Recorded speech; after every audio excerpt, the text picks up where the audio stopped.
Imagine being the last of your kind. We're not talking the last person with your family's last name or the last of your friend group to leave your hometown. I mean, truly the last. Meaning once you're gone, that last single candle you hold will extinguish, leaving darkness where there was once light. That's what happened to Lonesome George. Thought of as one of the rarest creatures on the planet, he was a giant tortoise from the island of Pinta in the northern regions of the Galapagos, and was the last known survivor of the Pinta tortoise. When George shut his eyes for the last time on June 24th, 2012, he served as the end of thousands of years of a legacy. At roughly 100 years old, he was considered young for his species. 100 years of living also means 100 years of observation. As a tortoise, George probably spent most of his life on the island prior to his capture by the Park Service, eating, sleeping, and watching, peacefully surveying life on the island, sunup to sundown, year after year. Memories of those years tucked away in the mind of an old man who for the most part had far surpassed the lives of those who made up his memories. And while George may have been docile and pure, he may have also acted as an oracle. In the Galapagos, legend has it, these animals can perceive the motives of visitors to the islands, and through their gaze, you will be marked with either approval or impending death. In the 1930s, a certain group of visitors, instead of rushing off their boats, kicking up sand as they ran up the beaches to their new homes, may have wanted to heed the Georges of the island. Welcome to National Park After Dark.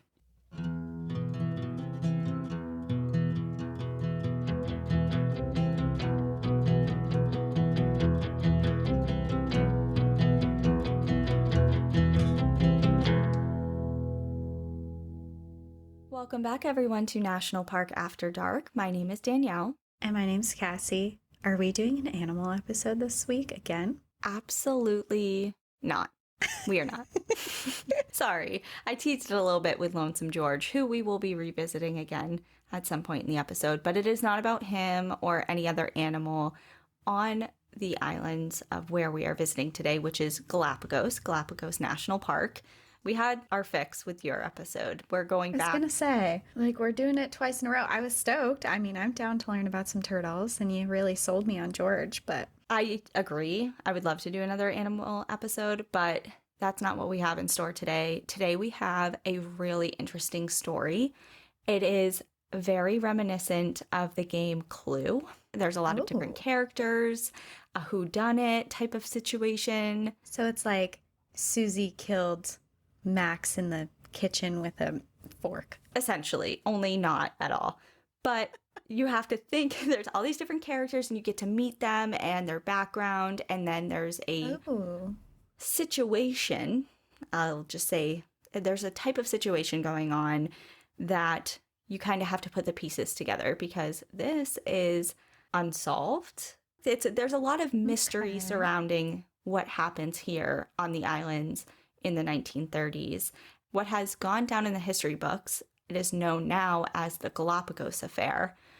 You may have heard of it. There's a documentary about it and several books about it, and we'll get into that, but... You have got me very intrigued. Well, before we kick it off, I know Cassie has some exciting news she's just bursting at the seams about, so go ahead. It's Fat Bear Week. Wednesday, September 29th to October 5th is Fat Bear Week. If you haven't been monitoring yet, start monitoring. You can vote for which bear you think has eaten the most food. So basically it's the fall time, and during the fall, bears go into this process called hyperphagia where they just eat and drink nonstop because they have to put weight on before they go into hibernation for the winter. And in Katmai National Park, they monitor the bears and they take before and after pictures, and you get to decide who you think ate the most and gained the most weight, and you get to vote on who is the fattest bear. And it's just a fun little way to monitor the bears, and you can watch them on a live cam, and it's just a fun thing that I've been looking forward to for like the past 3 months, and it's here. So I already know which bear. It's Bear Junior Week while we're recording this episode, so last week. So you missed it if you haven't voted for them, but I'm voting for my junior bear that I hope makes it into the final round this week, but It was so funny. She sent it to me. She's like, okay, they were injured, got quilled in the paw, but they're not out of the running. I'm like, okay, you're very invested in this. like she was born small, but look how much bigger she's gotten. She's doing great. I'm voting for her. She's gonna do, like, I feel like I'm in one of those sports, Like the brackets. the sports brackets where you put money in and you're like, I'm gonna bet on this one. Except it's just like me talking to myself and no one's interested. But Well, I feel like a lot of people are interested because I remember last year, I think when we were recording the first, or no, we were talking about it when we were recording the Timothy Treadwell episode, and we were looking at that previous year's results, and the before and afters are just, they're just so and the fun. iconic bead nose who just blew everyone out of the water with how much weight she gained. I'll never forget her bead nose. Bead nose 2020. All right. Well, other than fat bears, do you have anything to say? Because we're going somewhere where there is no bears. No, I'm just stoked for Fat Bear Week, but I'm also very excited for your episode because you talked about some turtles in the beginning, or a turtle in the beginning, and then there's a bunch of people dying. So I just want to know what's going on now. Okay, so yeah, this story is pretty twisty and turny, and there are a lot of characters involved in it. I'm going to try and make it as easy as possible to follow, but there are several groups of people, and each group has several people within that group. So I'm going to try and do it as best as I can, but this one you got to pay attention to because it does matter who is who. So the information for today's story primarily came from a documentary called The Galapagos Affair, Satan Came to Eden. And it's a documentary that was really cool to watch for research purposes. It's directed by Daniel Geller and Dana Goldfin. Highly recommend. It's a few years older, but it has a ton of vintage film in it, so you get a real sense of the people involved and the island. It's all black and white, of course, but it's a really cool film. And then I also use some information from the Telegraph, the Smithsonian, National Geographic, and BBC. If you want a full list of our sources for this episode, you can visit the show notes. But here we go. We're going to the Galapagos. Okay, so the Galapagos Islands are an archipelago of volcanic islands in the Pacific Ocean about 600 miles west of Ecuador. They consist of 13 major islands and 6 smaller ones, for a land total of about 3,000 square miles, which sits on about 23,000 square miles of ocean. The islands were first officially discovered, quote unquote, by the Bishop of Panama in the 1500s, although it is debated if Incas were maybe the first people as human visitors to the islands. But on official record, it wasn't until the 1500s when this guy came. And I guess he wasn't that impressed.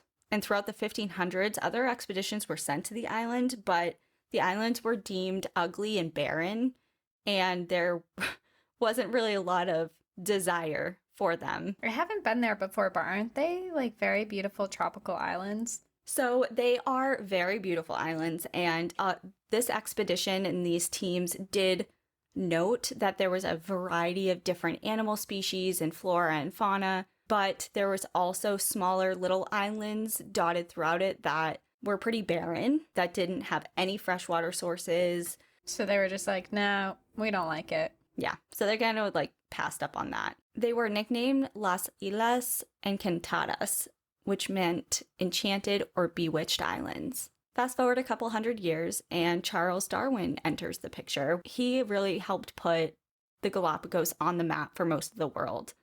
Even though we had known about them, Charles Darwin really pushed this area to the forefront. I mean, that's how I learned about them when I was in college in biology classes. I learned about Charles Darwin and his expeditions to the Galapagos. So he visited the islands in the 1830s, and his scientific observations and research of the species that he encountered there, he consolidated into his famous book called The Origin of Species, which I totally had flashbacks of. I read that in evolutionary biology in college. Did you ever read it or hear about it? I have heard of it. I've never read it personally. Yeah, I mean, it's not super thrilling from what I remember, but it was very interesting. And his whole journey there and everything that he did and saw and could be an entirely other podcast. Like, not even just an episode, a whole other podcast. And we're not going to go deep into it, but Charles Darwin, Galapagos, they kind of go hand in hand.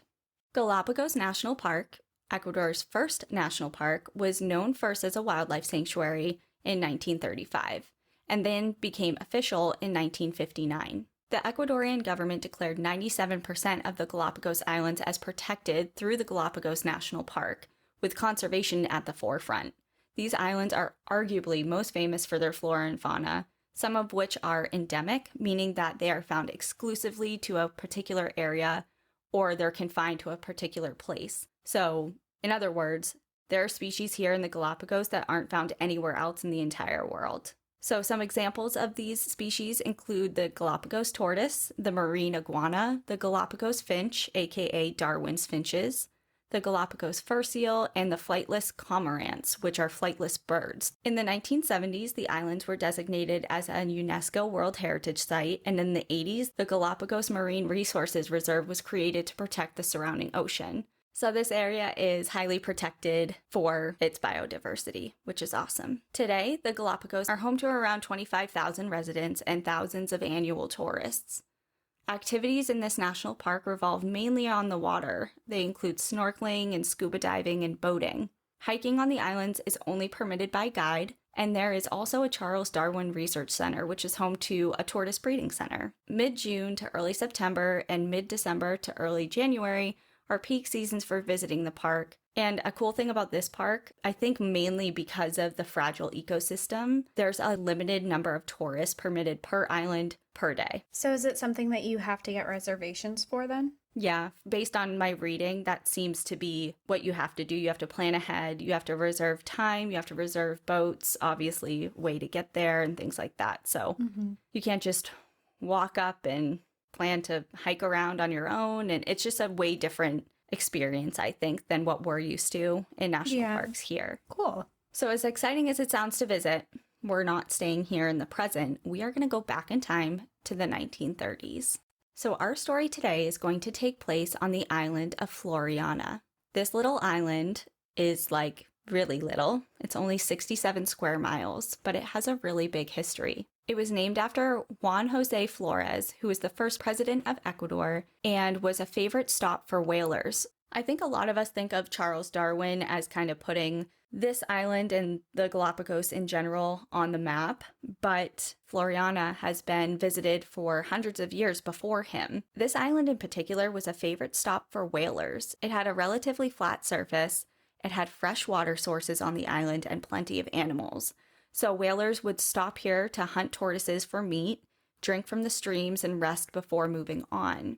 Sailors frequented it so much, in fact, that they actually nailed a wooden barrel on a post, like a bamboo post, and it served as a post office, one that would be used for hundreds of years and actually still exists today. It's called Post Office Bay, and although it doesn't have that original wooden barrel from, 1700s, it still does send and receive letters to and from far off places. Wow, that's really cool.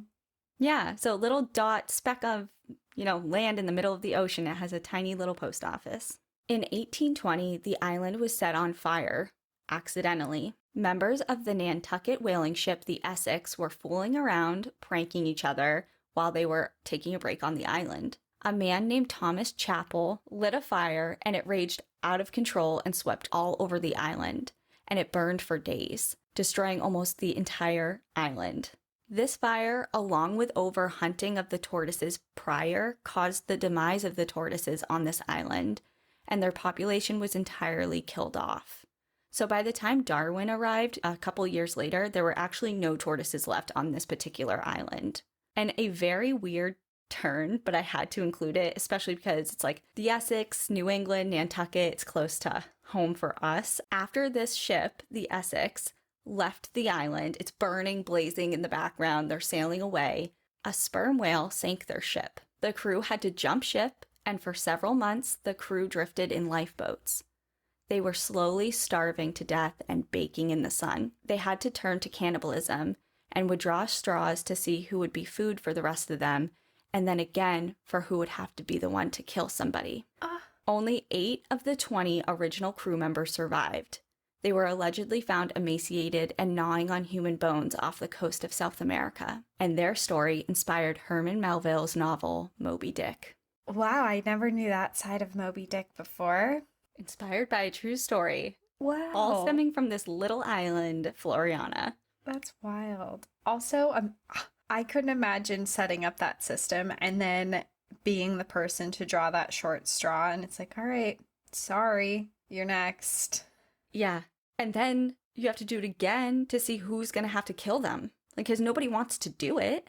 Yeah. It's just a horrific, that's a whole nother, that's a whole nother thing. But I remember learning about this, not in this particular instance, but the whole drawing of straws and being adrift at sea and things like that. Like, when I was a kid, like, my dad told me about that. I'm like, thanks for telling me. I'm 9. I don't need to know, but okay. I'm 9, like, SpongeBob would be fine. Right. Can you leave me alone with this? But anyways, so for a short amount of time in the 1830s, Floreana also served as a penal colony, which is a distant settlement established for the sole purpose of punishing criminals by forcing them to do various labor and as an isolation from society. So it was kind of like, here's a deserted island. You're a criminal, go work and do hard labor and stay away from the rest of us. It was shut down due to brutal conditions, both from the guards and from the environment. It was just desolate, I guess, where the colony was, so they shut it down. So over history, it seems like this place isn't really an idyllic paradise, but some actually did view it that way. And that's where our story begins. So like I said before, this story involves a few different groups of people. So let's meet the first group. They're a group of 2. We have Dr. Friedrich Ritter and Dor Strauss. So these are, everybody involved is actually German. So we'll just say that now. But Friedrich was a doctor from Berlin who practiced Nietzschean principles. And I had to look it up because it kind of sounded familiar. Have you seen The Sinner? No.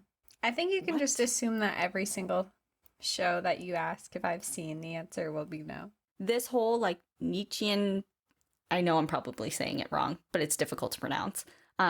This whole like school of thought and way of thinking kind of bubbles up in season 3 of The Sinner. So I kind of connect the dots there, but it's just a very different way of thinking, just being like super elite and thinking of yourself as not better than everybody, but kind of, and I don't know. I'm not deep diving into it. It was just part of the way that he thought of himself and other people that kind of separated him from everybody else. He was also really rough around the edges, to put it lightly. He served in World War I with his brother and definitely came home a bit changed, according to his friends and his family. And he started saying that war is fixed in the human gene. So people are just prone to fighting and war. And he began to despise civilization and organized society and people in general. He just wanted out. He did not want to be part of civilization at the time. He was definitely an obsessive type of person. And one of his obsessions was mastication. And mastication is just the fancy word for chewing, the act of chewing food.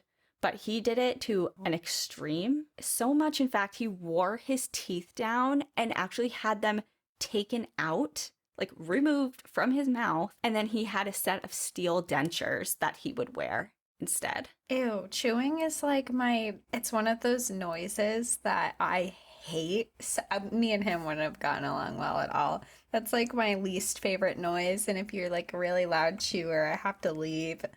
You and him would not object. What's the name for it? Mastication is the process of chewing. Oh, the process of chewing. Okay. Yeah. He was like super extreme in everything that he did, not just chewing food. And with Hitler gaining power in Germany at the time, he kind of took that as his sign that now was the time to leave civilization and civilized life and go out on his own. He had been thinking about it for years.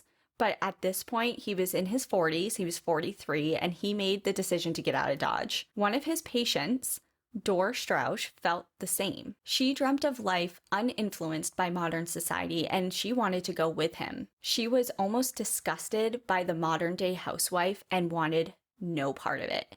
She was not going to be someone's stay-at-home wife, cooking and cleaning and being like this doteful woman that would stay at home while the men were out working. Like she did not like that.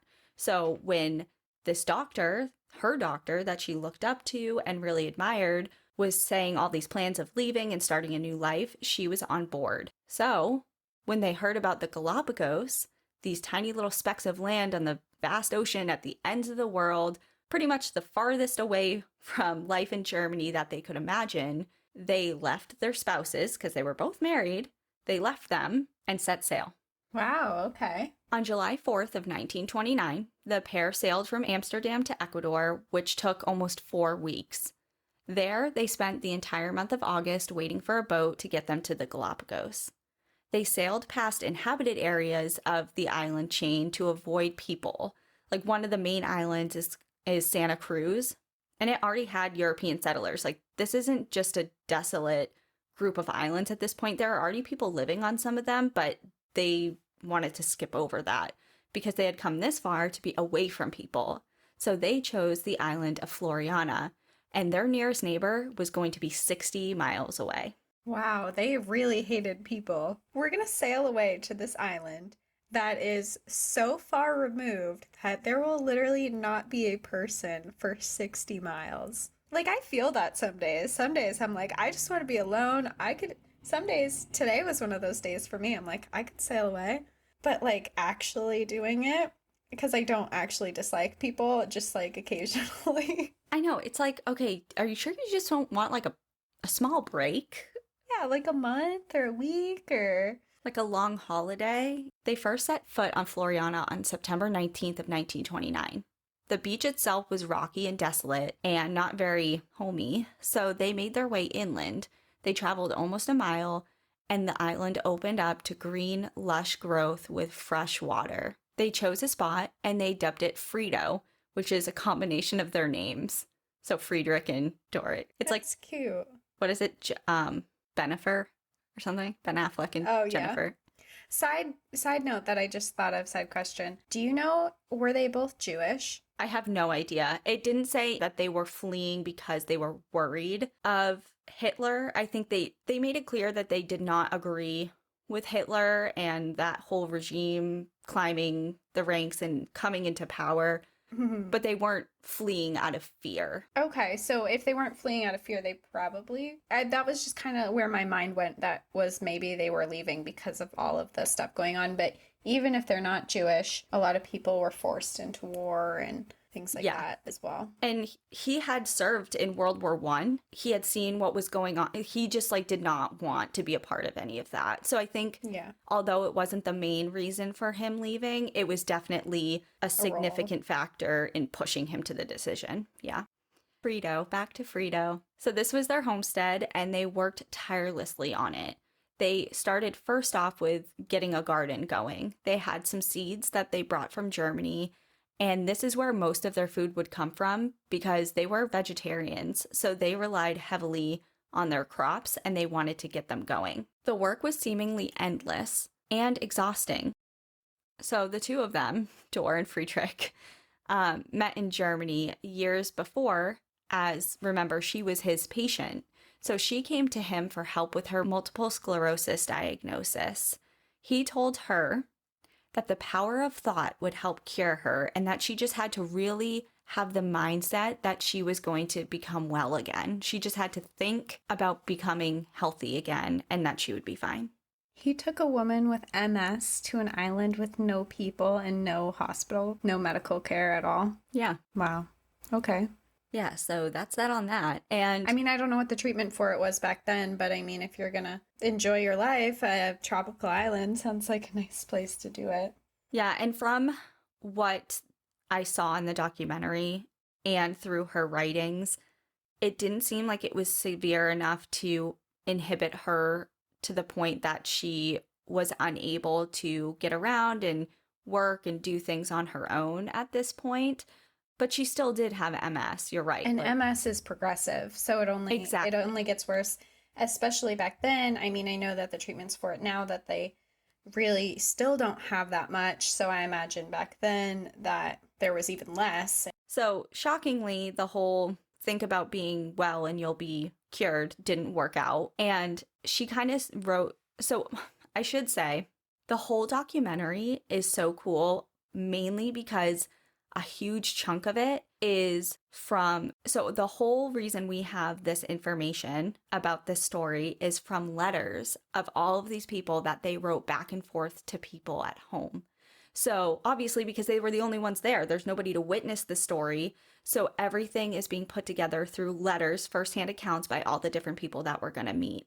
So in her writings, she was saying that she was very excited to be there, but pretty soon after they started doing all the hard labor for building this homestead, she did feel the complications from her MS diagnosis kind of inhibiting her a little bit. Like she would get more tired. And I will say in the documentary and in some of the other stories that or sources that I read, it didn't highlight much about her MS other than saying she had it and that it sometimes affected her work there. But that's pretty much it. Okay. All right. So fast forward a year and a half, and their dynamic started getting a little strained. The constant work, coupled with Friedrich's harshness towards her, began to put a big damper on what she thought their experience would be. Originally, they had both thought that their life on this island would be full of peace, tranquility. They intended to spend a lot of time practicing their spirituality and essentially just being zen on this island away from everybody else. But based on their writings, it seemed like this was not the case. They argued a lot, and Dora wrote Friedrich never seemed satisfied and was mean to her. This seems to be confirmed through some of Friedrich's writings, where he didn't write kindly about her at all, and would sometimes harp on her disease and her downfalls in his writing. So she was on this remote island in a toxic relationship with a guy who wasn't sympathetic to what she was going through. And it's funny that you say that in this relationship, because in several of the articles, it'll present them in a romantic relationship, which it seems that way. I mean, they left their significant others, sailed across the world together to be on a deserted island with one another. But in the documentary and through her writings, it does seem that she looked up to him more so as like a teacher and a guide and an inspirational figure versus a romantic partner. And there is no evidence in any of the writings that they ever had a romantic relationship. Interesting. I can't imagine there wasn't something there, though, just as a person needing companionship. I couldn't imagine that there was nothing there. Like maybe it wasn't like in love, but yeah. Yeah. Well, you can imagine, I mean, we're all human. Like we crave attention and compassion and connection, and I'm sure she felt that. So initially she looked up to him, but as time wore on and he was getting more harsh with her, she realized that he's not exactly all that he cracked up to be. Any time that he had when they weren't doing physical labor or things associated with the homestead, he spent that time alone, writing and reading and not really spending much time with her. And she wrote that she really, really missed attention and being loved and human interaction.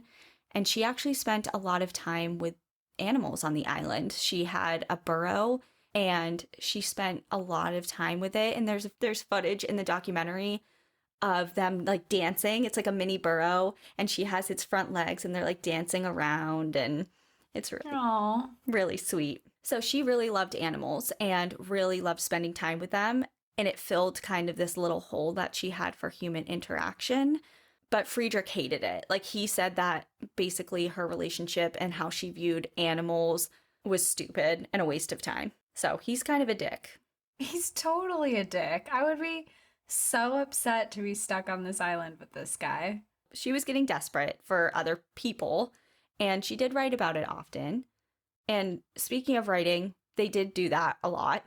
And many of their letters they sent via that little wooden barrel that in the post office bay. So they would send letters home to their friends and family. And periodically, they would receive some back along with newspapers, even though they were all months behind. Like, there's no such thing as up-to-date news and current affairs. Like, they were getting things several months behind. And while they may have felt isolated, alone, and forgotten by society, across the ocean, it was a total other story. It turns out that their letters were leaked to the press, and eventually they realized their story was big news and unsurprisingly exaggerated. So they started receiving newspapers that had their story on it. And they were upset about the way that they had been portrayed. They were painted as like these insane recluses or recluses. How do you say it? Recluse? Recluse? I say recluse. So they were painted as these people that were insane and living off the land as like nudists, and they were psychos, and it kind of like a zoo attraction without being like a circus sideshow. Like wild hippies kind of thing. Yeah, when their intention was not that at all. But in 1932, Dor got her wish for human interaction. That January, the ship, the Valero 3, came to the island. This ship had a crew of scientists visiting the Galapagos to collect and document rare species. They wanted to stop specifically on Floreana because they had heard of the modern-day nudists Adam and Eve. So they heard of these people through the papers, and they're like, all right, well, we're here for science, but we also hear there's some shit going on over here, so we want to see what the real story is. So they get to the island, they take a dinghy from their boat to the shore, and they were really surprised because Dor and Friedrich greeted them happily and warmly on the beach, and they noticed that they, first of all, had clothes on, so they weren't wild nudists, and they were very kind and seemingly normal. And they showed them around Frito. So they brought them to their homestead and like, look at our homestead. This is how we live. This is what we do. You know, they just seemed normal. The crew invited them back onto their boat. And this is where Dor was overjoyed. She even cried tears of happiness. Like, she was so psyched to be around people again. Aww. But at the same time, Friedrich seemed pretty uncomfortable, and although he initially was warm and welcome to them, they noted that he kind of like started closing up as the day wore on. So they left, the ship and the crew left, but they did leave them with gifts like lamp oil and chocolate and a rifle, like just parting gifts, and said, we'll be back eventually. In his writing, Friedrich expressed that he was really content with the Valero crew, but mostly because it was temporary. He mentioned that he would resist any sort of community anywhere near them. And at the time, land was free to take in the Galapagos. You can just get there, set up shop somewhere. You were your own master. You made the rules. No one was telling you what to do. It was his personal paradise. That is exactly what he was looking for. So he didn't want anyone basically coming in and ruining it for him. But it wasn't his for long. Word was getting out about Floreana, and unbeknownst to them, others were coming.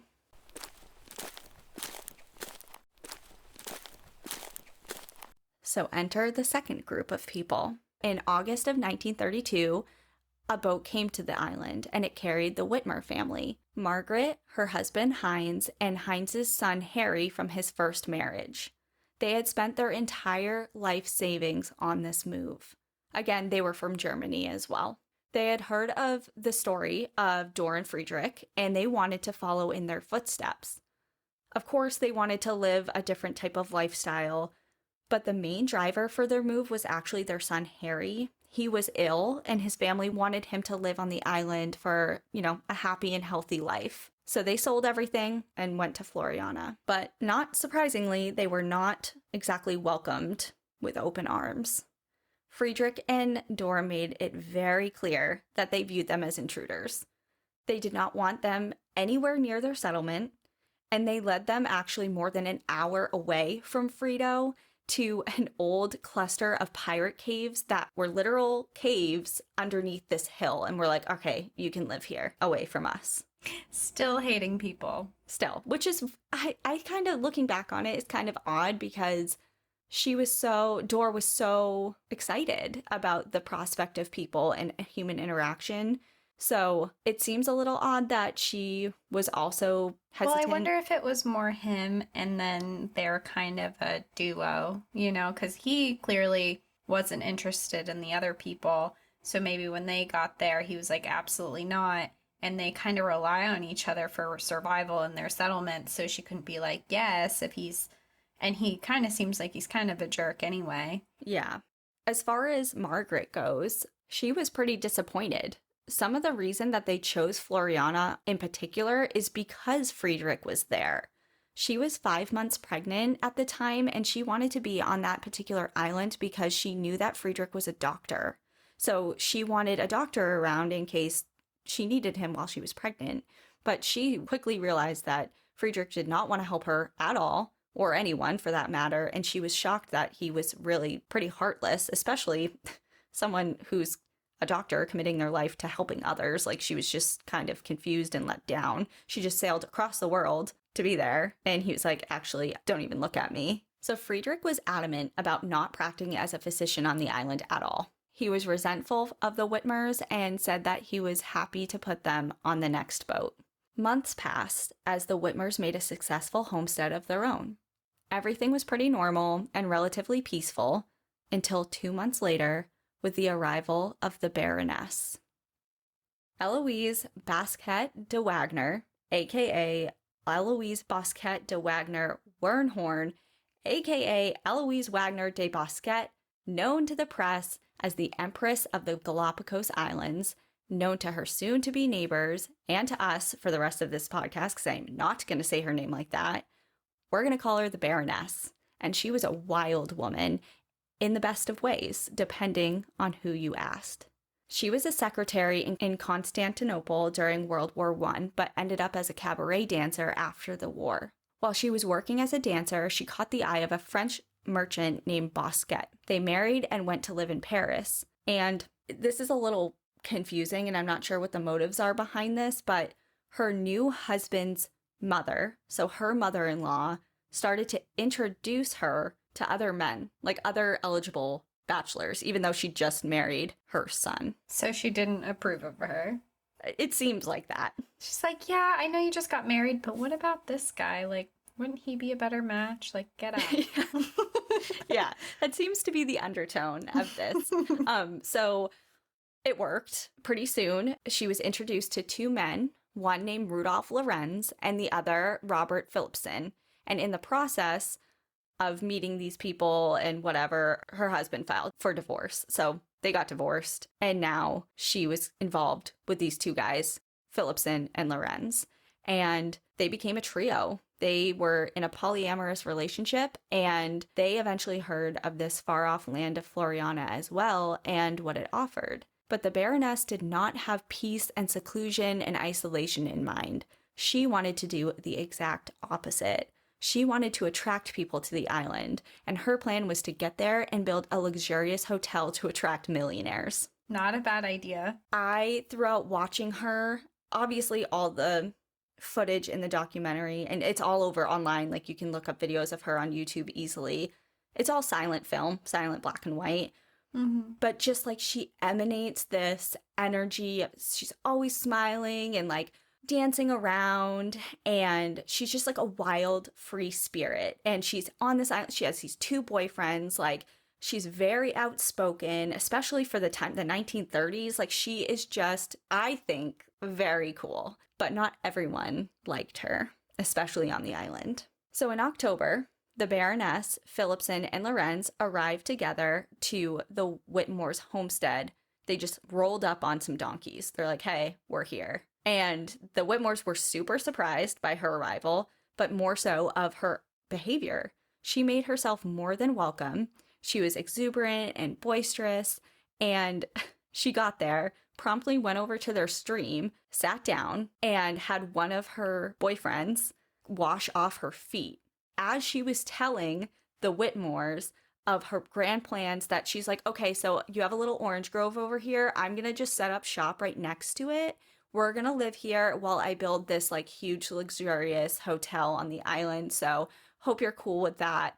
Bye. And then she left, and they're just kind of sitting there like, what the hell just happened? Like, she's washing her feet, their stream, that's where they drink. Like, that's where they get their drinking water. And she just like rolls up and is like, I'm here. She's just taken over. She doesn't care. She's gonna walk all over everybody. But it's interesting because she like went up and introduced herself, and she does the same thing. Like next on her list, she's going over to Friedrich and Dor. Like she isn't mean, by what I've gathered through research and accounts and things like that, but she's just she knows what she wants, and she's very headstrong, and she's not going to let anyone get in her way, and she's kind of just like, it is what it is, this is what I'm doing type of person. Mm-hmm. So she actually was quoted as saying that women are capable of everything and they have a much greater resolve than men do. So she's like, okay, later days to the Whitmore family, and makes her way over to Friedrich and Dor. Again, shows up with no warning and just plops herself down right on their front porch area and asks them for tea. And she's like, okay, so if you could give me some tea, I'll let you know what I'm about to do with this hotel. And she just tells all her plans to them. And as you can imagine, this did not go over well with them. They were wicked pissed. They were like, what? Who is this person and what is happening? She's like, hi, I'm at your house. Please cater to me while I tell you about how I'm going to take over this whole island. Thank you. Thank you. Goodbye. And, Floreana was supposed to be this secluded paradise and the exact opposite of what she wanted to do. She wanted to bring people there, not get away from them. Needless to say, she was not making a lot of friends. So the Whitmores, Dor, and Friedrich found her vulgar and offensive, but I found her compelling. So it just depends on your lens. But being there and being in that situation, I can imagine she's just disturbing the peace. Yeah. And just a way to paint a picture of her a little bit. When questioned about her polyamorous lifestyle and how she went about relationships, she believed that variety is the spice of life. I love that. Yeah. So December rolls around, and at this point, Margaret is starting to go into labor because remember, she was pregnant when she first got there. It was a really, really difficult labor, and it went on for a long time, like over 24 hours. She was blacking out, in and out of consciousness. She was in excruciating pain. And finally she gave in, and she's like, okay, I need the doctor. I need Friedrich. Even though they weren't friends and he was kind of mean to them, she really needed him. And surprisingly, he did. He came and helped her give birth. So he helped deliver the baby. They named him Rolf, and he was the first baby to be born on the Galapagos, as far as we know. And then Margaret ended up having a daughter as well 5 years later. So they were having a family here on the island.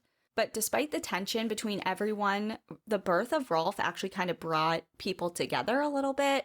I wouldn't say that they were exactly friends, but they were friendlier. Like the Baroness brought the baby different clothes and everyone exchanged gifts. Like everyone was pretty peaceful at this point. Or I would say not friendly, but at least tolerable to each other. I mean, what are you gonna do? You're the only people there and you're just gonna hate everyone. Right, you got to rely on each other or have some type of communication at some point. You might as well be civil. Right. So in January, so a month later, the Valero came back, and like they said they were going to, and they were intending on visiting Friedrich and Dor, and they were going to bring them more gifts and just check in on them. But they were surprised because when they came ashore, they found a big handwritten sign in lipstick about the hacienda, so the hotel. And they're like, what the hell is this? Like at this point, they don't know that anybody else is there. They just think it's the original two. So they made their way to Frito. They were like, okay, what's going on? And they filled him in on everything that has happened, and the Baroness and the Whitmores and all that. Of course, the crew wanted to meet her. So they were led to her, and they were super impressed by her. She was obviously very outspoken, friendly to everybody. She spoke 8 different languages. She was very intelligent, and she was way different from all the women that they were accustomed to. And then next they went to the Whitmores, where they met the couple and their kid, and they decided to bring them all aboard the ship. They're like, let's have a big party, like a big celebration.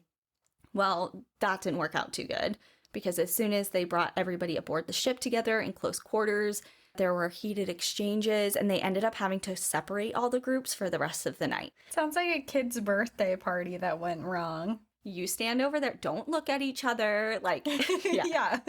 Originally, the crew was bringing gifts for Dor and Friedrich, and when they brought the gifts to them, the Baroness was pretty upset. She's like, okay, well, I think now that we're all here, we deserve to all share. And that really pissed Friedrich off. Like, he was really upset because he's like, okay, here's this woman, again, causing more problems. This wouldn't have been an issue if you weren't here. Like, these are civilization problems. Like, this is what I'm trying to avoid. So she was just getting on his bad side. And the crew left thinking that the Baroness was eccentric and neurotic, but also very personable and charming. They had thought that Dora and Friedrich were hermits who were upset by others moving in, and they were generally troublemakers. But they commended the Whitmores for succeeding on living off the land. So they had all these thoughts about the different groups of people just as outsiders, seeing what the whole vibe of the island and everybody living on it, what that was like. The captain of the ship really was taken by the Baroness. Like, he really liked her and said that he was going to come back. And when he did, that they were going to make a film called The Empress of Floreana, which would star her as like the main character. Like, and I'll be your third boyfriend. Yeah, exactly. It's like, I really like you. So, and it's funny because I don't know if the entire thing is in the documentary. I think it is, because it's like one of those silent short films that will have like a short scene and then it'll go to a screen with just text and wording of like what's happening, and then it'll cut to another scene. Okay. And it's very short. It's only a couple minutes long, but they do play it in the documentary and it's funny. So that was in December when they visited. Now we're jumping forward to May of 1933. The Ecuadorian government came to the island and they ended up giving 4 square miles of land for the hotel to the Baroness. And that pissed off the Whitmores and Dora and Friedrich because they were only allotted 50 acres each. So they're like, all right, well, we were here first and you're giving all of this land to her and you're just going to give us a little bit. It didn't go over that well. In October, word had gotten to Floreana that their island was all over the headlines, mainly about the Baroness. There were headlines that read, "More husbands than wives," "Nudist Empress," "Evil in Eden," "Curse of the Galapagos." Like, she was being portrayed in the media or in the newspapers at the time as this crazy, eccentric, polyamorous, wild woman. And at first, everyone was laughing about it, like tall tales, like media exaggerating things. But eventually, people started to think that maybe she fed all of that on purpose to the newspapers to sensationalize herself, to draw attention to her and to her hotel, to like get people to want to come visit and see for themselves like what this wild woman was about. So she just can't win. She's either being a bunch of lies told about her and she has nothing to do with it, or she's the one who created it and now she's bad as well. So like either direction you think about it, she's the bad guy. But I think personally, based on everything, I think she enjoyed it. Like, I think she enjoyed the attention and how people thought of her. I think she ate it up. It's probably a little bit comical, especially, I guess, being so far removed from the people who are actually saying it. I feel like it would be a lot different if she was walking down the street and people were like accusing her of being all these weird things. But if you're reading it from thousands and thousands of miles away and you're just sitting on your little island, I'd be like, wow, that's really funny. Literally none of that is happening. Right. Exactly. Yeah. And I think she did play into like the polyamorous lifestyle. Like, she was a different type of woman for the times. And I think that she used that to her advantage. I think that she was maybe not proud of, especially not all of the things. I don't know if she was proud of everything, but I think she found entertainment in it for sure, because she was to some degree larger than life. So in March, a drought came to the island and the heat was insufferable. It reached up to 120 degrees in the shade. Lack of rain and the grueling heat dried up most of the fresh water on the island. It withered the vegetation, killed their crops. It was killing the animals on the island, both the native animals and their livestock as well. And all of the families were suffering. But the Baroness's property suffered the most. Supply ships did not show for months. And during this time, Lorenz wanted to leave the Baroness, and he often was staying with the Whitmores. He would come and go from the Whitmores' property, and he would leave, come back, and he was crying. He was really upset and saying he never wanted to see her again or see her and the other man again. And it seems like he was either being emotionally or physically or both abused to some degree. And It's unclear what, but obviously the relationship was really strained because it seemed as though the Baroness was starting to prefer Philipson over Lorenz and just kind of pushing Lorenz out of the picture, or at least that's how he felt. And this combined with the drought and all the complications that came from it, the settlers started to fear tragedy was coming, and they were thinking that their homesteads would break down and they would have to leave and there was going to be big issues. And man, oh man, did issues come. So on March 27th, 1934, Friedrich and Dor heard a woman scream, but didn't think much of it. Although in Dor's writing, she described the scream as long and drawn out. But they were just like, oh, whatever, and just went about their day. Like, which is that's weird fine. because it's like, okay, you're one of like 6 people on the island, so I think you should be concerned. It's like, maybe you should check in on that. Like, yeah, this Yeah. happens sometimes. Well, a couple days later, Margaret appeared with Lorenz to Dor and Friedrich, where Lorenz gave them the following story. So Lorenz said that the Baroness had visitors a few days before, and the visitors were from a yacht. A millionaire had come, and they were visiting with her, and they concocted plans to leave the island. Allegedly, the Baroness had sought out Margaret to ask for Lorenz, because remember, at this point, Lorenz is staying with Margaret on and off. So she goes to Margaret, asks for Lorenz, but he was out with Margaret's husband, Heinz, at the time, somewhere else on the island. And she told Margaret that her and Philipson were going to go to Tahiti because there was better opportunity there for the hotel and they wouldn't be coming back to Floreana. So it was up to Lorenz to look after everything that they left behind. And then she left. She was like, okay, bye, Margaret. I'm out of here. So Lorenz said that he went back to the hacienda, so back to their hotel, the area where the Baroness and they all lived, and found it deserted. Over the next couple days, he said that he checked the post office bay to see if there were any letters, either in the box, coming to the box, like any word from them. He said that there were only footprints of donkeys and humans in the sand. Like there was no trace of the Baroness or Philipson or their visitors or whatever. He said that they had left him behind and he had no money. They didn't leave him with anything other than the homestead and some of the belongings there because they didn't take everything. But he had no money, and he was now asking Margaret, Heinz, Friedrich, and Dor for money because he said he didn't have any, but he really wanted a ticket to get off the island. So he was asking if they wanted to go to the Baroness's property and buy anything that was left there. He's like, I know you're not going to just give me money, but you can take some of this stuff because now I'm in charge of it. She left me in charge of all this stuff.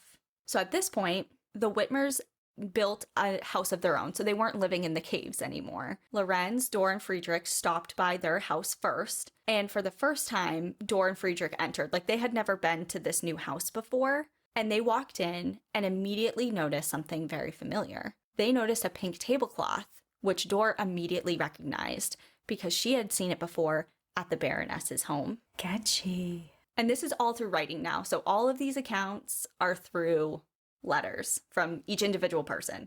Okay. So Friedrich said that he was very suspicious of this story that Lorenz was spewing to everybody. He had not seen a ship in weeks. Like, he would have seen a millionaire's yacht coming, an activity of people coming and going. Right away, he was just like, this is kind of weird. Mm-hmm. And then, obviously, Dor with the observation of the pink tablecloth was sketchy as well. So now they left that house and moved on to the Baroness's property. And they were shocked because it was certainly abandoned, but all of the Baroness's items were there, still intact. Not like, okay, there's some things, bigger things left behind that we're not going to ship out everything, but like literally everything was still there. Even some Like, of she the didn't most... pack anything to leave.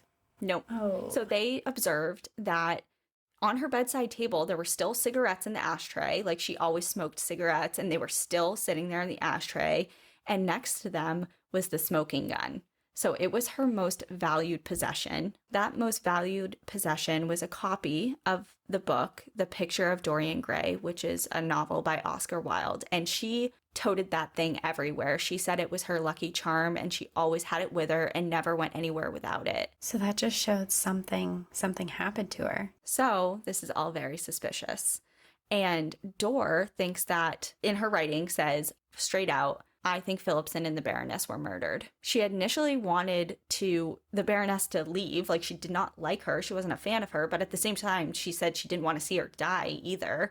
Yeah, you can not like someone and still not want them to be murdered. With all the suspicions going on between Dor and Friedrich, they kept their suspicions to themselves because they didn't know, if Lorenz or the Whitmers were involved. Like, they didn't want to say anything out loud, and they didn't want to be next or involved. Like, they didn't want to out that they knew something was up. So their thought is that Lorenz killed them and maybe had some help by the Whitmers or Margaret alone or Heinz alone or what, like, who done it? Like, this is going back to the clue thing. Like, who is involved? There's all these characters and we don't know what's going on. The whole story was she's in Tahiti. She's gone to Tahiti. She clearly is not in Tahiti because there's some weird stuff going on here. Time went on. The next month, which is April of 1934, the rains began again and everything started coming back to life on the island. So they came back from the edge of drought. So at this point, Lorenz really wants to get the hell off the island and go back to Germany. And he was writing letters and sending them in the post office box, begging any ship to take him away. Like, please, someone come take me off this island. That's so hard because you have to wait for there's no way until someone comes and gets you. So he's just waiting for someone to take him away. Yeah. And that eventually happens in July. So this was in April he wanted to go. Finally, in July, a boat comes for him. And it was a small fishing vessel. And there was a journalist on board because he wanted to come to Floreana because he had heard about this wild woman, this Baroness. Like, he wanted the actual story. He heard all these elaborate stories in the newspaper of her, and he wanted to see her for himself. He gets there and is told of her disappearance 4 months before. They're like, oh yeah, she went to Tahiti. And he's like, what? He starts putting all these details together of like, okay, this does not seem real or accurate or right. Like, something is going on here. And so he took that story and went back to the papers, and now her disappearance is all over the place. She's in the papers all the time, but this time it's because she's missing. Dor writes in her letters that they're still keeping their suspicions close to their chest. Like, they don't want to tell the journalist what they think they have, because they don't want it getting out and then the Whitmers to hear or Lorenz to hear. Like, well, no one's there to protect them either. If they think someone murdered someone and then you go out and say it and then they're like, all right, I'm gonna leave and go report on this now, you're alone on this island with these people. Exactly. Like, so I'd be like, yeah, she's in Tahiti, sounds just like her. Back to Lorenz, he's super happy to get off the island, but allegedly, and this is all based on Dor's writing, that as he was getting onto the ship, he said to her, like under his breath, I don't know why, but I am afraid of this trip somehow. The plan was for his trip that he was going to leave Floreana and head to the island of Santa Cruz, which is a bigger island in the Galapagos, which has a lot more people. And then from there, they were going to go to another island called San Cristobal. And then from there, they were going to head to Ecuador. So it was not a direct, I almost said a direct flight. It's not a direct path from Floreana to Ecuador. So there was going to be a lot of stops involved.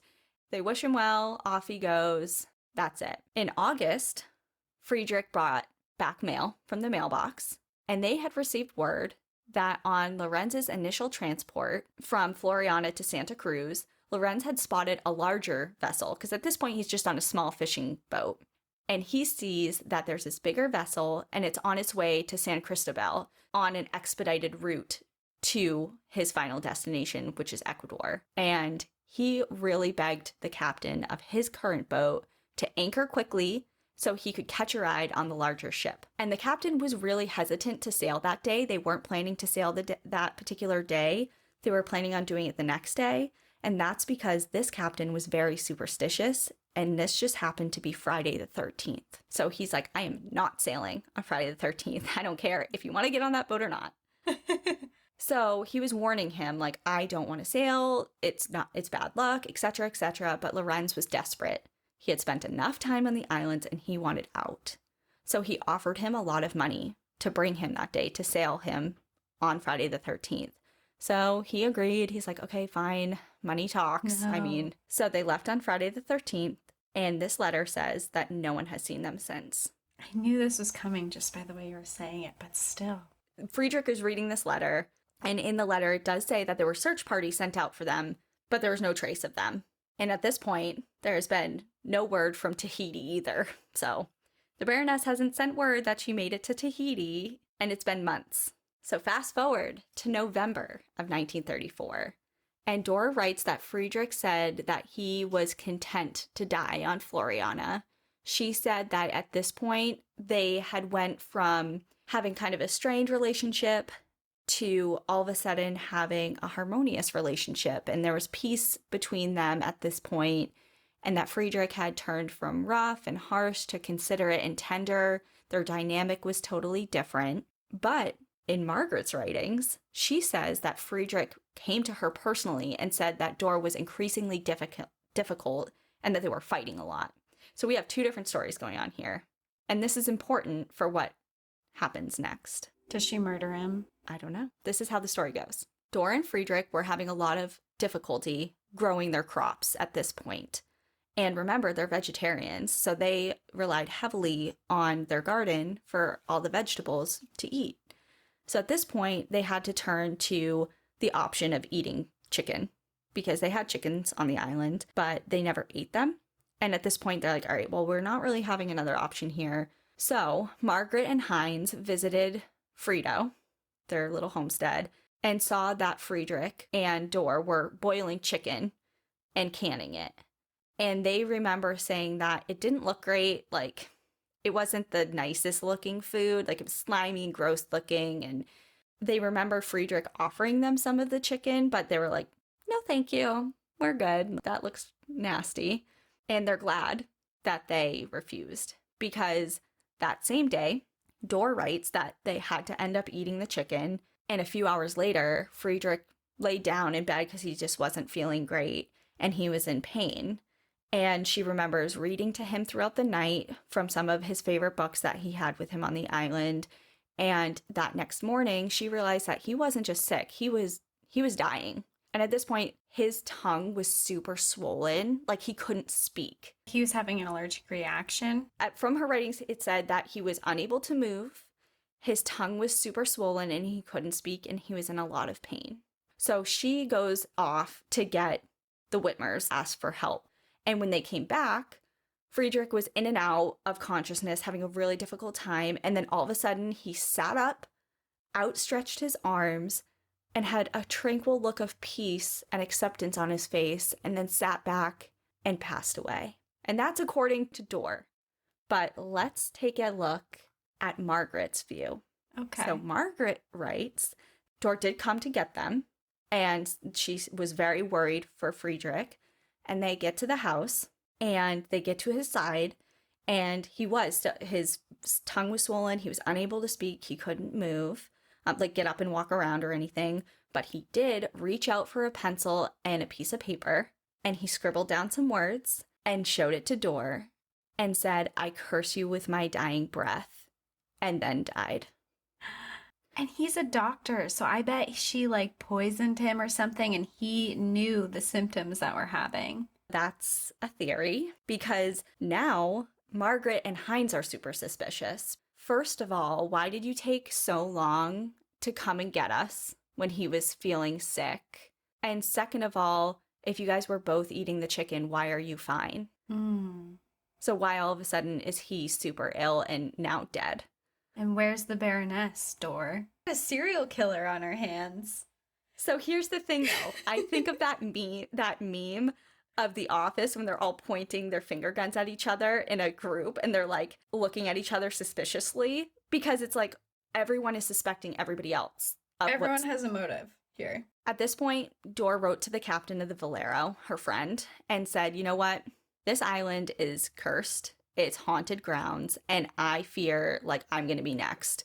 Like, I'm going to die here, and I want out. Fast forward to November of 1934. Captain Hancock was alerted that 2 bodies were found next to an overturned boat off of the island of Marchena. So Marchena is a small island 60 miles northwest of its nearest Galapagos neighbor, so it's super isolated. And it's a tiny dot of an island. It's a remnant of an ancient volcano. And this island has food sources, but it has no fresh water. The crew took a dinghy to the shore and saw a small overturned boat with a bamboo pole and an old gray coat as a distress signal, and there they found the mummified bodies of the sea captain and Lorenz. So what happened? They think that, or they know that they set sail on Friday the 13th, and the theory is that either the boat malfunctioned or they ran out of gas, and they were basically adrift in between the islands, and the wind and the waves and current pushed them up where they finally landed on the shores of Marchena, and they were stranded there. There's lizards and like food sources and birds, but there's no fresh water. In this documentary, and you can look it up on YouTube, there is footage because the Valero crew came to the island rolling film, and there's footage of the little dinghy with the distress signal, and there's they're mummified bodies. So it's really sad. They had no water. Yeah, they had no water. But some people view that as karma. They're like, well, Lorenz killed the Baroness and her other boyfriend, so that's what you get. Like, they think that he was responsible for the death of the Baroness. Okay. Whether or not that's true, who knows? Because there are other people on the island, like Dor or Friedrich, that did not like her at all, it's what she was going to do.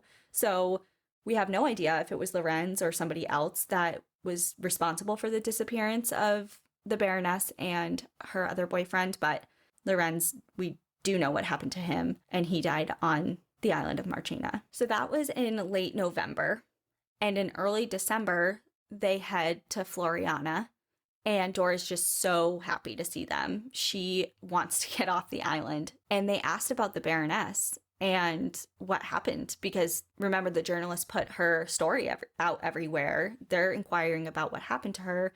So they asked Dora her story, and then they go to the Whitmores to check on their story, only to arrive to their house to see their entire house full of items from the Baroness's estate. So they just took everything she owned. Right. So it's like not a great look. No.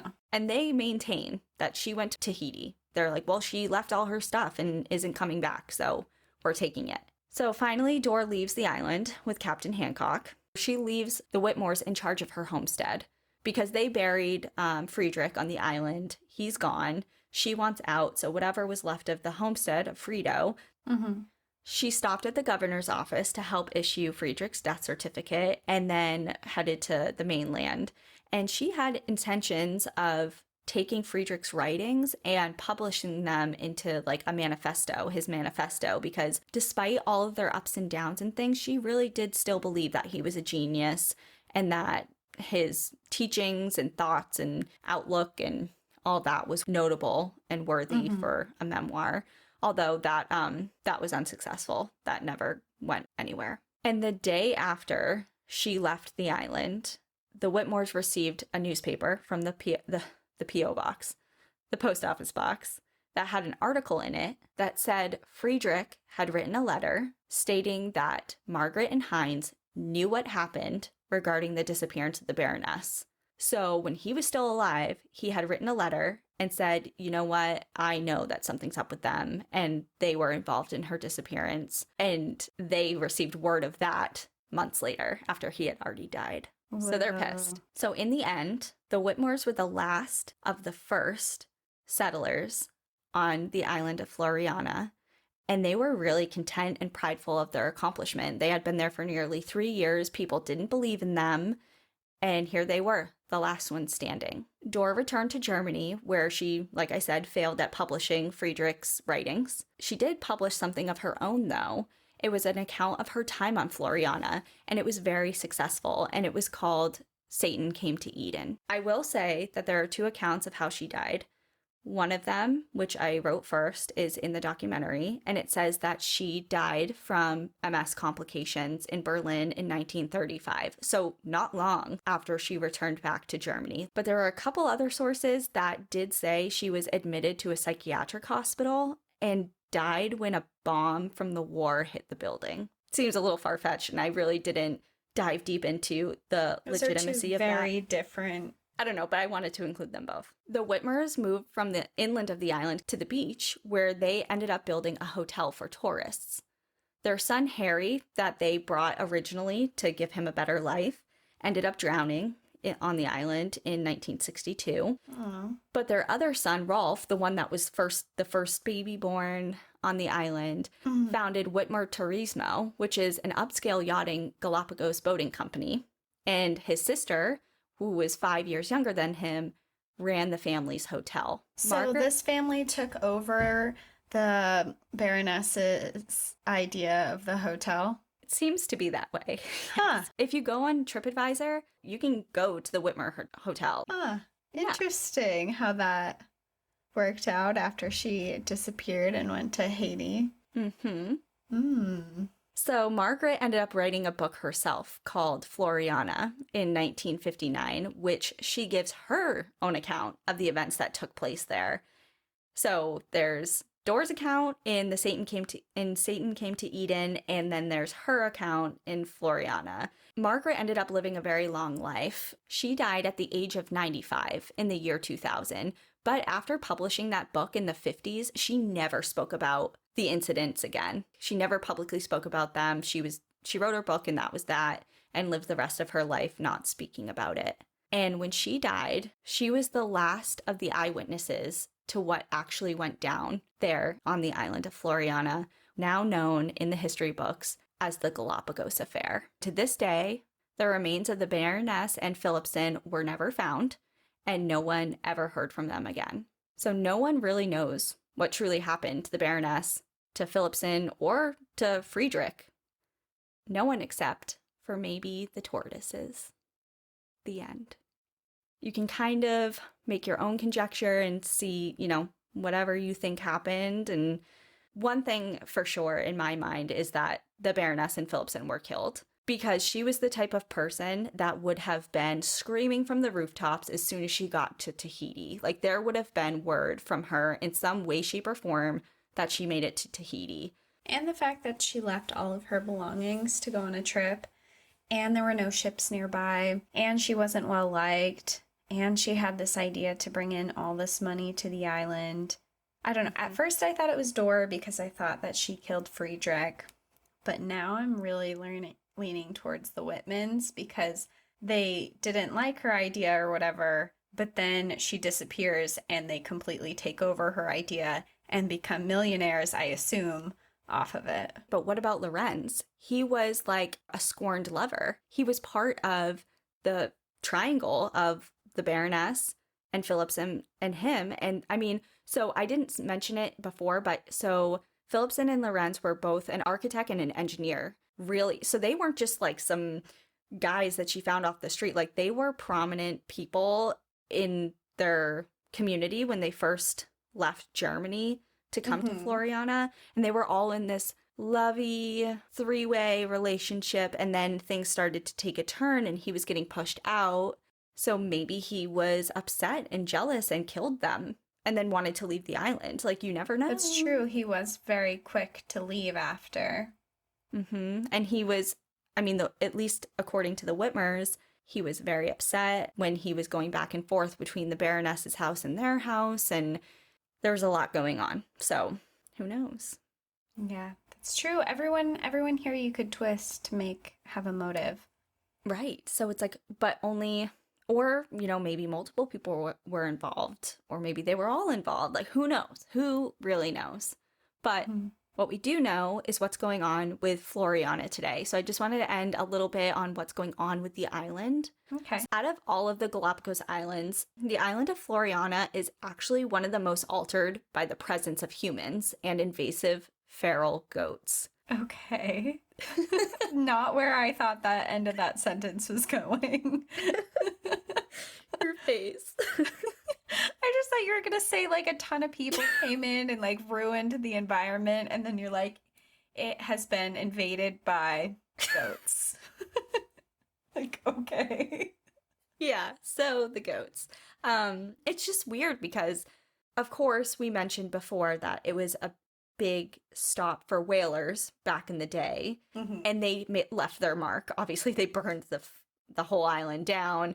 They were hunting the tortoises. Like, they were obviously altering the landscape. But back in the 30s, when we were just going through our story, it was largely uninhabited by anybody else. So it seems like it was an untouched area. Eventually, through time, it becomes one of the islands that is most impacted by human behavior. The goats were introduced, I think I read it started with 3 or 4 goats that were brought there, and then they just exploded. Because another thing you have to think about with the Galapagos is there are no, I looked up the apex predator, like the biggest predator on the island, and it's a hawk. Oh, okay. So there's really not, they're gonna go after the smaller things anyway. Yeah, so these goats were like in a paradise and they flourished. And the problem with the goats is they were decimating the vegetation. They eat, what did goats do? They eat everything. So they were decimating all of the vegetation on the island, which in turn was affecting other animals that relied on the vegetation. Like, it was obviously everything's interconnected. So it was a big, big mess. The National Park Service in the Galapagos wanted to combat that problem. The goats and some of the other invasive herbivores were completely removed by the Park Service in 2007. But the landscape was devastated, essentially. So now there's a lot of conservation work focused on restoring healthy populations of the native flora and fauna of the Galapagos on Floreana.